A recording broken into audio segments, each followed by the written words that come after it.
गुरु तेग बहादूर सिंह यांच्या 350व्या शहीदी समागम वर्षानिमित्त हिंदती चादर हा कार्यक्रम खारघरमध्ये आयोजित करण्यात आले आहे। हा कार्यक्रम 28 आणि 1 या 2 दिवशी या ठिकाणी पार पडत आहे। या कार्यक्रमाच्या अनुषंगाने वाहतूक विभागाकडून एक DCP, एक ACP, 500 अंमलदार, 19 CSI API या ठिकाणी तैनात केले आहेत। त्यांच्यापैकी जवळपास 400 वॉर्डन देण्यात आले आहेत।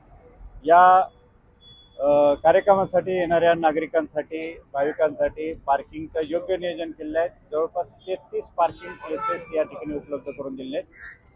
जे जळगाव, धुळे, नंदुरबार आणि ठाणे या भागाकडून येत आहेत त्यांना RF सिग्नलकडून त्या ठिकाणी प्रवेश देण्यात आलेला आहे। तसेच त्या RF सिग्नलच्या शेजारीच ब्लू पार्किंगमध्ये जवळपास 2 व्हीलर, 4 व्हीलर आणि बसेस यांना पार्क करण्याची व्यवस्था उपलब्ध करून दिली आहे। जे भाविक आणि नागरिक या कार्यक्रमासाठी कोकण आणि पश्चिम महाराष्ट्रातून येत आहेत त्यांना आपण ऑरेंज पार्किंग उपलब्ध करून दिलेलं आहे। त्यांना कोपरा मार्गे सुद्धा आपण प्रवेश देतोय। तसेच हिरानंदानी ब्रिज येथून सुद्धा आपण प्रवेश देतोय। आणि मुंबईकडून येणारे जे भाविक आणि नागरिक आहेत त्यांच्यासाठी सुद्धा जवळपासच पार्किंगचे नियोजन करण्यात आले आहे। तर पिंक पार्किंग असं आपण कलर कोडिंग केले। या सर्व पार्किंगच्या ठिकाणी कुठलीही असुविधा होऊ नये म्हणून तिथं शटल सर्व्हिसेस देण्यात आल्या आहेत। त्या पार्किंगमधून शटल बसेसद्वारे कार्यक्रमाच्या ठिकाणी पोहोचवण्यासाठी व्यवस्था करून देण्यात आली आहे। आणि कार्यक्रमाच्या आपण बघत असाल कार्यक्रमाच्या शेजारीच म्हणजे सेंट्रल पार्कला जयकुमार सर्कलच्या शेजारीच व्हेकल पिकअप आणि ड्रॉपसाठी बस स्थानक आपण तयार केलं आहे।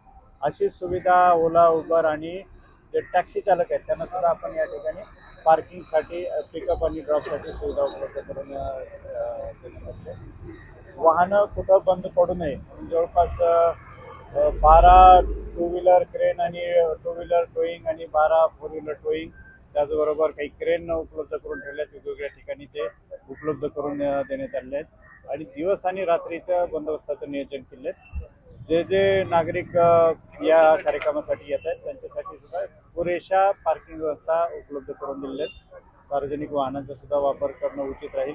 आणि त्या जे कोणी स्वतःचं वाहन जरी घेऊन आले तर त्यांना पिकअप ड्रॉपची सुद्धा कार्यक्रमाच्या ठिकाणी जवळ व्यवस्था करण्यात आलेली आहे।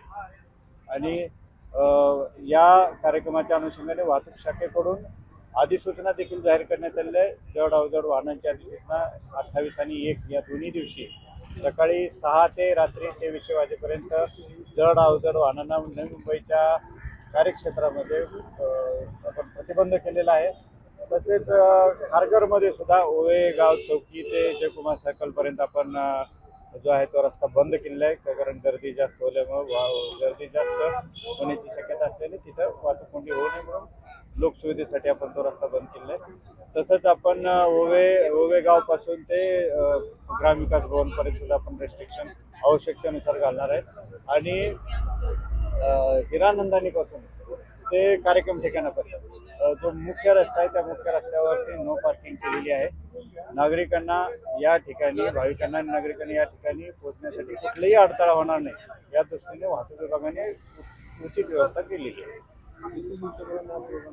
हा कार्यक्रम जो आहे तो 28 आणि 1 2 दिवस असं कार्यक्रमाचं स्वरूप आहे। परंतु आज सुद्धा आपण बघत असाल की नगर कीर्तनाचा कार्यक्रम सुद्धा थोड्या वेळामध्ये तो सुरू होतो। हे सर्व नियम आजपासून लागू होत आहेत की अधिसूचना उद्यापासून आहे आणि उद्यापासूनच आपण अधिसूचनेप्रमाणे करायचं।